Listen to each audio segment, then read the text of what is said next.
Breaking news. Ladies and gentlemen, this is the Season 1 review of Kimetsu no Yaiba. Probably the most explosive anime that has debuted in 2019. Probably is responsible for bringing a lot of people into the anime community. We had that entire situation with Ninja on Twitter, and I'm not even mad at him for saying that Kimetsu no Yaiba is his favorite anime, because honestly, when he said that, I thought about it for a second, and what he said is not out of the ordinary, because there's a lot of people whose first anime was Dragon Ball Z, and they say that their favorite anime is Dragon Ball Z. The same thing for Naruto. People's first anime was Naruto, their favorite anime is Naruto. So even if it's his first anime, it's allowed to be his favorite anime. But I'm not here to talk about that. I don't know why I went on that tangent. This is the Season 1 review of Kimetsu no Yaiba, the first 26 episodes. I am not reviewing anything in the manga. I am specifically talking about the anime. Yes, I am reading the manga. I am familiar with most of everything that has happened afterward, up until chapter 98. But this is specifically about the anime. So please don't be in the comment sections talking about, but this happened in the manga. Oh, well, he develops further in the manga. I'm talking about the first 26 episodes for Season 1 of Kimetsu no Yaiba. But before we get into it, go plus ultra and smash that subscribe button. It lets me know that you're rocking with the content that I'm putting out. Without further ado, let's get into this review. Now, if you are watching this video and you are not familiar with the plot of Kimetsu no Yaiba, Demon Slayer, let me just give you a quick blurb about what it is about this anime. So, the main character's name is Tanjiro. Tanjiro, one day in episode 1, he goes down to sell charcoal, I believe, to the village that's at the bottom of the mountain that he and his family live upon. And once he's going back up the mountain, he is stopped by this elderly man and said, hey, it's getting dark, and demons live in the forest. It's not safe for you to be out. I'll let you stay here for the night. And so the old man lets him stay there for the night. The morning comes, he goes back to his house. His whole family is slaughtered, minus his sister, who coincidentally is turned into a demon. And because of that, he then sets out to find a cure for his sister, which leads him to become a demon slayer. And this is his journey while becoming a demon slayer in order to help find the cure for it. Now, my overall rating for this first season is easily an 8.5 out of 10. I mean, my God, what the pacing... I review things like this: plot, pacing, characters, character development, right? That's kind of the order in which I go into. So the plot is nothing absurd, right? I say this a lot. I'm a writer. I write my own novel, and the first rule of thumb, I've said in my other videos, is everything has been done before. There's nothing that can really surprise me anymore when it comes to plots. So the plot is relatively simple, and that's not a bad thing. I'd rather see something simple done exceptionally well, which is what you have here with Kimetsu no Yaiba, than to see a writer try to do something abundantly complicated and it's just a mess. With that being said, the plot of Kimetsu no Yaiba is relatively simple. You have Tanjiro, who is trying to find a cure for his sister where there is no cure currently. In order to do that, he has to become a demon slayer and slay demons in order to collect DNA to find that cure. It's a very simple and straightforward plot, which I absolutely love. It's a great show to watch, and the plot is fast. Honestly, it's a very fast-paced first season. Like I said, I'm catching up in the manga. I'm in the 90s for my chapters that I'm reading currently. And I can tell you that the first 26 episodes of Season 1 cover the first 70 chapters of Kimetsu no Yaiba. So if you wanted to start reading and you didn't want to wait till next year, go ahead and pick up at chapter about 65 just to refresh your memory. And chapter 65 will put you all the way up until where the movie is going to start. I said that wrong. Go to about 55, because 70 is where I had to stop at, and chapter 70 ends where the movie is going to start. So don't start on chapter 70. Go to about 55 and then work your way up from there. But the plot is enjoyable. Fast, but enjoyable. he runs into the lower fives are the ones that have the double tattoos on their eyes, and the upper five are the ones that have the single tattoos on their eyes. He's run into about 2 of those so far, which is odd, but it's very fast paced. The animation for this anime is gorgeous, but it just goes without saying. I mean, one of my favorite it's from Ufotable. Once I found out Ufotable's doing it, there's really not much else to say about that. You know what I mean? It's Ufotable. And when people say, bro, no, I've been with Ufotable since the Fate series. Honestly, like, I have no problem saying that.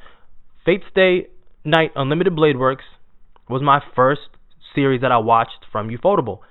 And then since then, the Fate series has been in my top 3 favorite series of all time. Not because of the animation, but because of the actual story. I love history, so I love when animes incorporate history, historical figures, mythology, and a badass fight scene. Like, you know, the plot tells itself in the Fate series, but you get kind of like a different synopsis because of the characters that are integrated into the series. It's also like a whodunit as well. But Kimetsu no Yaiba does the simple things exceptionally well, and that really aided in why this anime was so explosive as what it is. Because once you have a solid story backed by dope animation, what else is there? Which leads me to the characters. The characters were extremely enjoyable. The characters have a lot of personality, and it just made it seem as though you were going along with them in the actual quest that they were going on and throughout the series. When Tanjiro was training on that mountaintop, I forget his name. I forgot who trained him, but when he was training on that mountaintop originally to prepare to take the Demon Slayer final selection exam, you felt as though you were training along with him. Pause real quick. Was it just me who preferred Tanjiro with the long hair versus his short hair? Maybe it's just me, but I did. I really did prefer him with the long hair. And he's training. I think everybody can relate to that on some level. And it was done so well and written so well, it made you almost forget that this man is trying to slash a big-ass rock in half. Like, a simple task, extremely hard to do, but simple nonetheless. You know what? We just watched this man for 3 episodes try to slash a rock in half. And we weren't bothered by it because of the fact of how well it was written, how it was incorporated, and it integrated you into the series unlike any other. Maybe it's because we know that they are human. That's one thing about this series. They are not humans with reinforced bodies like in Naruto who can go through a whole mountainside and brush it off. There is no walking on water for them. There is no climbing up trees for them. The most you can get is breathing techniques, but even then they have mortal bodies. Any one cut to their body, it's fatal to them. So they really have to proceed with caution, which leaves you on edge every episode along the way. They could die at any moment. And that's kind of like what I got from, Attack on Titans. In a way, because yes, they're fighting Titans, but they're human. They're not going to regrow limbs. There is no healing jutsu that can be used to help them come back to life. If they get cut or impaled, that's it for them. So it really helped with the connecting factor. Now, for each individual character, and I'm not going to go over all of them, just the 3 main ones that we see. Tanjiro. Let's start with Tanjiro. Boy Wonder himself. Tanjiro is, in my opinion, the character that everybody who is watching is supposed to relate to. I mean, you could relate to any one of the 3 main characters, but I think Tanjiro is the all-purpose one you're supposed to relate to. It's kind of annoying how he and his sister Nezuko interact with one another to a degree. I can't even really explain it. It's just like, okay, dude, if it's an issue, leave her somewhere. You know what I mean? Like, I would have left her back with what's-his-name at the mountain. There's almost no reason for you to carry her around. For real, like, other than the fact that you're saying, this is my sister, she goes where I go. Well, you're putting her in major jeopardy because at the end of season 1, where you get captured because of the fact that they know that you're traveling with a demon, they're not supposed to slay it because it's your sister. It's still a demon. And in all actuality, where I'm at right now in the manga, it still doesn't explain to me why she doesn't need flesh, like how sleeping is an adequate substitute for, nutrition, which is just not the case. Like, they still have to eat. I forgot what episode they talked about it. Demons don't have a choice. They have to eat in order to live. You know what I mean? That they can starve to death. So it never explained why sleeping is an adequate substitute for that. But Tanjiro, on all purposes, I really don't have issues with him. He's a dope main protagonist. I read somewhere where someone was talking about how Tanjiro is the best shonen protagonist of all time because he's not consumed by revenge or doesn't want to be the strongest of anything. But he kind of is consumed by revenge. Like, we weren't watching the same anime. This man definitely wanted to kill Muzan, Kibitsuji. Like, he wanted his head. So Tanjiro definitely has a revenge factor in why he's doing what he's doing, but the first reason is to find a cure for Nezuko, but that's not going to stop afterward. Like, you're going to come across multiple problems along the way. Zenitsu. Let me start off by saying this. Everybody loves Zenitsu. For what reason, I do not know. Because I hate that kid with a passion. Like, I really don't like him, and I'm not going to try to rant as long as I did in the first recording of this video, but my God, is he forever annoying. Let me paint this for you. He yells. If your only character trait is you screaming at the top of your lungs, I don't like you. I don't care how strong your ability is. I don't care how good the animation is when you fight. It is not going to substitute for you screaming all the time. The same thing people hated Asta for in episode 1 is like the same thing that people love Zenitsu for through the entirety of the first season. And I'm going to be honest with you. I've seen the sleeping warrior syndrome time and time before. This is not a new trope. Oh, he's a different person when he's awake, but when he goes to sleep, he's badass. Okay, well, I've seen it before. One Piece, Cavendish, sleeping swordsman. Like, he's a gentleman when he's awake, but then he's an absolute asshole and a fucking badass swordsman when he's asleep, and that's why he has a bounty as high as he does. He has to be chained down when he goes to sleep. It happens every single time. I've seen it before. Rock Lee, when he takes his medicine, quote unquote medicine, and he gets drunk. I've seen the drunken warrior too. It's not a new trope. It's not going to make me like a character because the majority of the time he is awake. He has only been to sleep in 26 episodes. He has only been to sleep 2 times. And those fights, I timed it, run less than a minute and 30 seconds. So I have to endure him screaming and crying all the fucking time to see 2 badass fight scenes, and that's supposed to make up for all of his screaming? Absolutely not.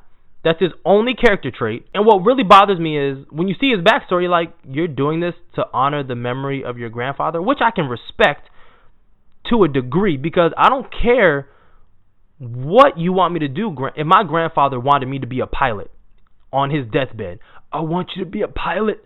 Go be a pilot for me. But I know I am scared shitless of heights. I'm not going to become a pilot. That didn't even make for a good backstory for me. Like, you don't like doing any of this. Go do something else. Dope animation is not going to make me like you. Scratch that. It did make me like him because he finally shut the fuck up. That's why I liked him when his fight scenes hit, because he finally shut up. Point of Zenitsu, people hated Asta because he was doing all that yelling, but people love Zenitsu because he's doing all that fucking yelling. And 2 fight scenes throughout 26 episodes that lasted less than 2 minutes. No, I have honestly nothing good to say about Zenitsu.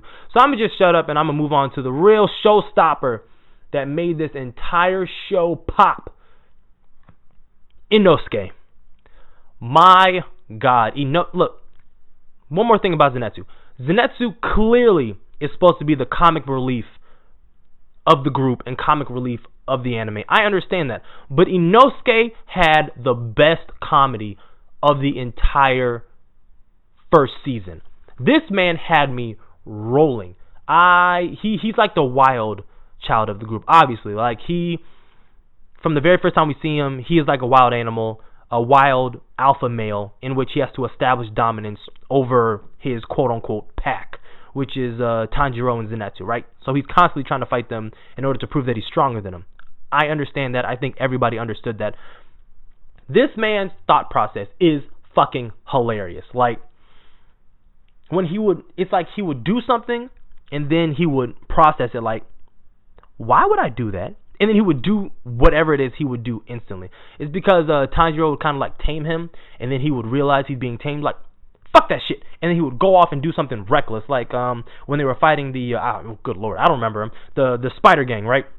He was fighting the Spider Gang. Tanjiro just told him, go run off, keep running, wait for me to get back.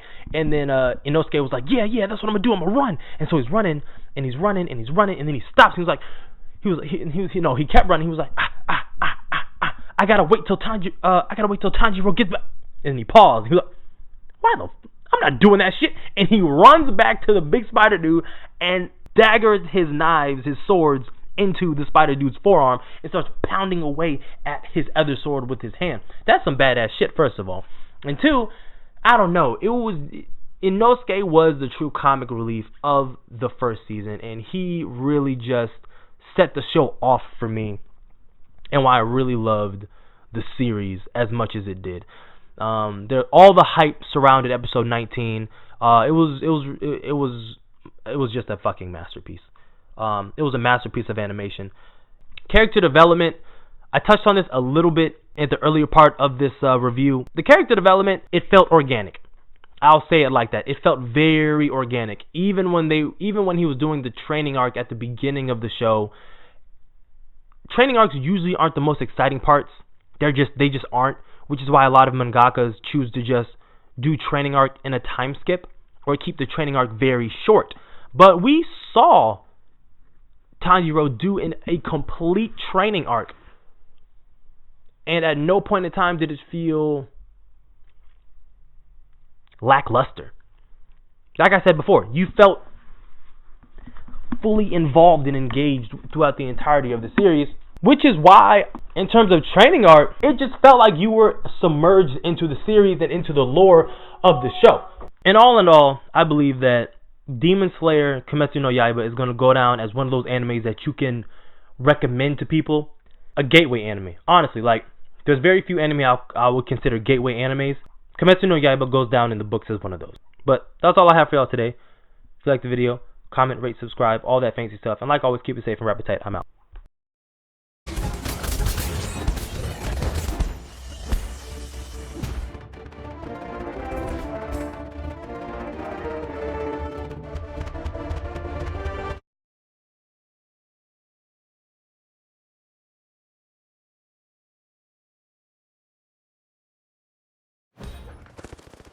Dauntless. Ah, exactly how I'm supposed to. Dauntless.